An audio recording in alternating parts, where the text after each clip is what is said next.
இந்த பாட்டு உனக்கு எப்படி தெரியும்? அன்னைக்கு நீ பாடினது கேட்டேன், எனக்கு ரொம்ப பிடிச்சிருந்தது, அதான் நானும் பாடினேன். அழகி, என்கிட்ட உண்மையா சொல்லு. உனக்கு கல்யாணம் பேசின நாள் இருந்து நானும் பார்த்துட்டே இருக்கேன். நீ ஒரு மாதிரியா இருக்க. ஏன்? ஒருவேளை அந்த மாப்பிள்ளை உனக்கு பிடிக்கலையா? பிடிச்சதுதான் கிடைக்கணும்னு பிடிவாதம் பிடிச்சா ரொம்ப பேர் இந்த உலகத்துல வாழவே முடியாதியா. நம்ம தலையில என்ன எழுதிருக்கோ அதுபடி நடக்கும்னு மனசு தேத்துக்கிட்டா நரகத்தை கூட சொர்க்கமா நினைச்சு வாழலாம். இத பாரு, இந்த தத்துவம் எல்லாம் என்கிட்ட சொல்லாத. உன் மனசுக்குள்ள என்ன இருக்கோ அது வெளிப்படையா சொல்லு. இப்ப எதுக்கு அது விடு. இத பாரு, உனக்கு அந்த மாப்பிள்ளை பிடிக்கலன்னு சொல்லு. இப்பவே இந்த கல்யாணத்தை நிறுத்துறேன். உன் மனசுக்கு பிடிச்ச மாப்பிள்ளைய பார்த்து நான் கல்யாணம் பண்ணி வைக்கிறேன். அது உன்னால முடியாதியா. அழகி, என்னை பத்தி உனக்கு தெரியாது. என்னால நினைச்சதை சாதிக்க முடியும். ஆண்டவன் அந்த சக்தி எனக்கு கொடுத்திருக்கான். தயவு செஞ்சு உன் மனசுக்குள்ள என்ன இருக்கோ அது சொல்லு. சொல்றியா? இப்ப சொல்றேன். நீயும் சுமதியும் ஒருத்தர் ஒருத்தர் விரும்புனீங்க. நீங்க 2 பேரும் கல்யாணம் பண்ணிக்கிட்டு சந்தோஷமா இருக்கணும்னு தான் நான் இந்த கல்யாணத்துக்கு சம்மதிச்சேன். அதுக்கும் இதுக்கு என்ன சம்பந்தம்? அதுக்காக தான் சொல்லல. அழகி, அதனாலதான் நான் உன் மேல ஆசைப்பட்ட விஷயத்த உன்கிட்டயோ இல்ல வேற யாருக்கிட்டயோ சொல்லாம மறைச்சிட்டேன். அழகி, இது தெரிஞ்சுக்கிட்டா உன் மனசு கஷ்டப்படுமேன்னு தான் நான் உன்கிட்ட சொல்லல. எல்லாரும் சந்தோஷமா இருந்தா அதுவே எனக்கு போதும். அழகி, நான் அக்கா தங்கச்சி அண்ணன் தம்பியோட பிறக்காதவன். அன்புன்னா என்னன்னு தெரியாம வளர்ந்தவன். உங்க வீட்டுக்கு வந்ததுக்கு அப்புறம் தான் பாசம், நேசம், அன்பு, சொந்தம், பந்தம் எல்லாத்த பத்தியும் தெரிஞ்சுக்கிட்டேன். உன் அப்பா அம்மாவை ஏன் அப்பா அம்மாவை நினைச்சேன். என்னால எனக்கே தெரியாம உன் மனசுல இப்படி ஒரு பாதிப்பு ஏற்பட்டிருக்குன்னு நான் கனவுல கூட நினைக்கல. அழகி, இப்ப நான் என்ன பண்றதுன்னே புரியல. இத பாரு, மனசை குழப்பிக்காம சுமதியை கல்யாணம் பண்ணிக்கிட்டு நல்லா இரு. அப்போதான் நான் சந்தோஷப்படுவேன். வாழ்க்கையில 2 வகையானவங்க இருக்காங்கய்யா. நினைச்சது கிடைக்கலையேன்னு அப்படியே மனசறிஞ்சு போய் தற்கொலை செஞ்சுக்கிறவங்க ஒரு வகை. சரி, நமக்கு கிடைச்சது இவ்வளவுதான்னு வாழ்றவங்க இன்னொரு வகை. நான் 2வது வகையை சேர்ந்தவன். எல்லாத்துக்கும் மேல ஆண்டவன் ஒருத்தர் இருக்காயா. நம்ம திங்கிற சோத்துல கூட நம்ம பேர் எழுதி வச்சிருக்கானா. அந்த பேர் எழுதின சோறு தான் நம்ம கிடைக்குமா. சரி, வேலை கிடக்கு. பாயா.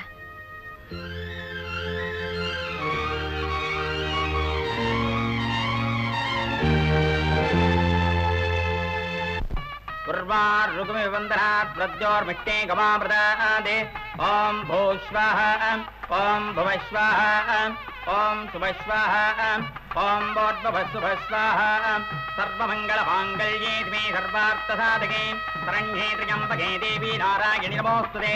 கெட்டிமேள கெட்டிமேள.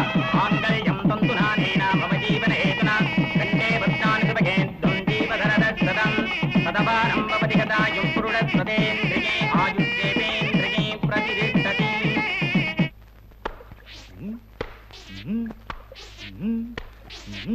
இந்த மில்டிக்கார பசங்களை, அதுலயும் இந்த கிழட்டு பசங்களை வெளியவே விடக்கூடாது. உள்ள இருக்கும்போது எஸ் சார் எஸ் சார் சொல்லிட்டு இருப்பாங்க. வெளியே வந்த உடனே நம்மள மிரட்ட ஆரம்பிச்சிருவாங்க. திருட்டு பசங்க. Yes sir yes sir. என்ன நீயே பேசிட்டு இருக்க? சேர போட்டு துணி துவைக்க. சும்மா கடந்ததை இழுத்து போட்டுக்கிட்டேன். அப்படியா? ஓ, முதலாளி லெட்டர் எழுதிருக்கான்ப்பா. என்ன எழுதிருக்காங்க? அவன் என்ன பத்தி கூட அதிகமா கேட்டு எழுதலப்பா. சொந்த பிள்ளைய விசாரிக்கிற மாதிரி உன்னதான் கேட்டு எழுதிருக்கான். அதுல வேடிக்கை என்ன தெரியுமா? சனிக்கிழமை சனிக்கிழமை எண்ணெய் தேய்ச்சி குளிக்கிறியான்னு வேற கேட்டிருக்கான். வேடிக்கை இல்ல? அவருக்கு எப்பவுமே என் மேல ரொம்ப பிரியங்க. அப்படியா? எப்படி வேலை செய்யறேன்னு கேட்டிருக்கான். என்ன எழுதலாம்? ஏதோ பார்த்து எழுதுருங்க. உங்களுக்கு சொல்லி கொடுக்கணுமா? ஆமா, முன்னாடி எல்லாம் வேலைக்காரன்னா விரட்டி விரட்டி அடிப்பான். அவனை எப்படிப்பா நீ கைக்குள்ள போட்டுக்கிட்ட? உங்களே கையில போட்டுக்கிட்ட. அவர் என்னங்க? ஏய், இல்ல அது வந்து இல்ல மன்னிச்சு.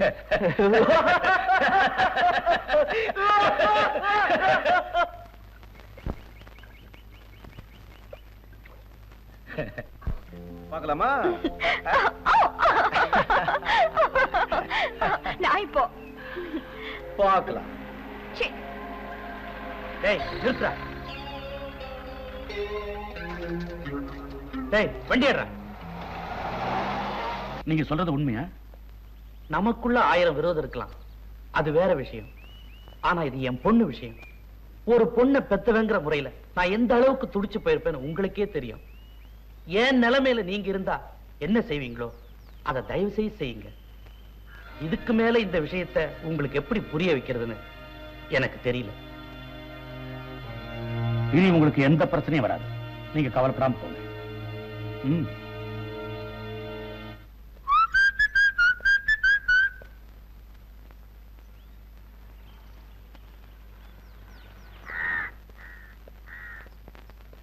பாலு இங்க வா.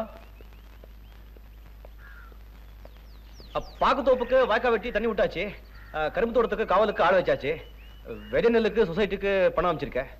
அவ்வளவுதானே? அவ்வளவுதான். அதுக்கப்புறமும் நீ செஞ்ச வேலை எனக்கு தெரியும்.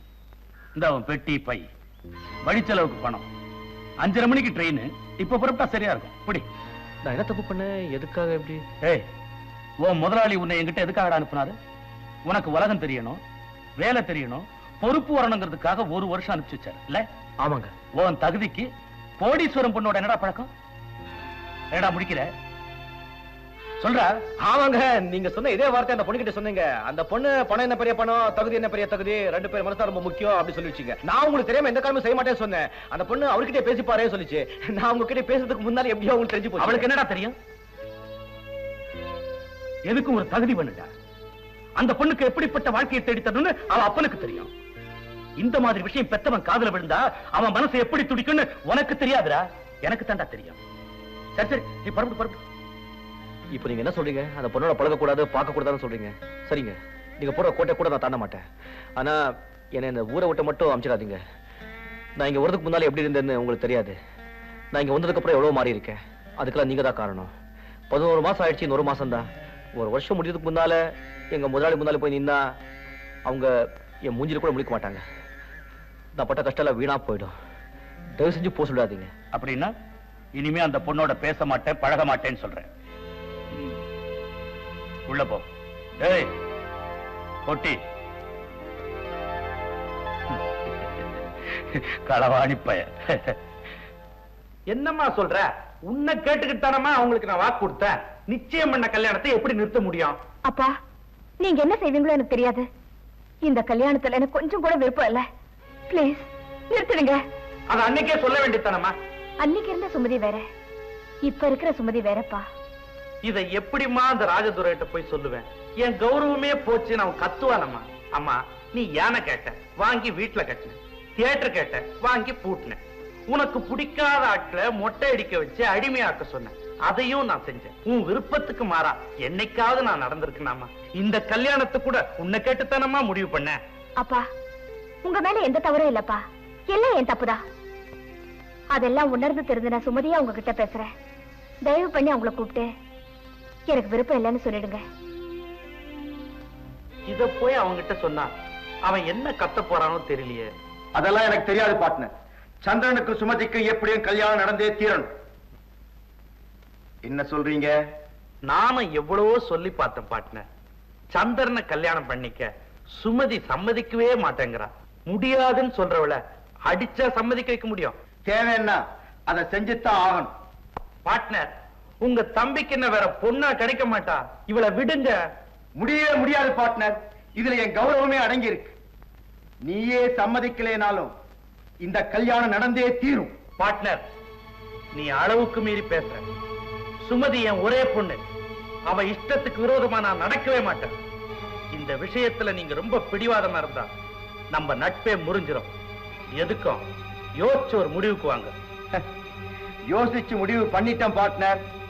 நாளைக்கு காலையில மலைக்கோயில்ல சந்திரனுக்கும் சுமதிக்கும் கல்யாணம்.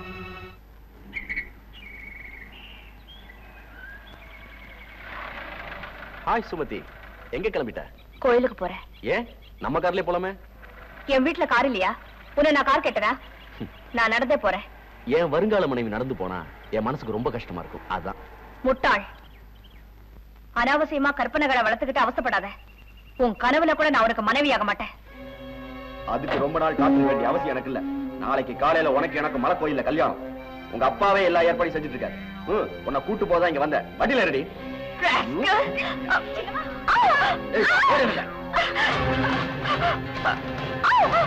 அவளை ஜாகிரதையா பார்த்துக்கோங்க.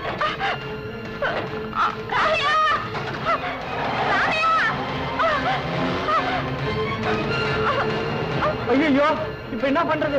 பாருங்களா, என்னடா சொல்ற? சுமதி ராஜேஸ்வர தம்பி அவங்க ஆட்கள் கடத்திட்டு போறாங்க. எங்க போறாங்க? எங்க சொல்லிட்டா போங்க. கார் சாமியார் தோட்ட பக்கம் போகுது. எவ்வளவு நேரம் ஆச்சு? 1/2 மணி நேரம் இருக்கும்.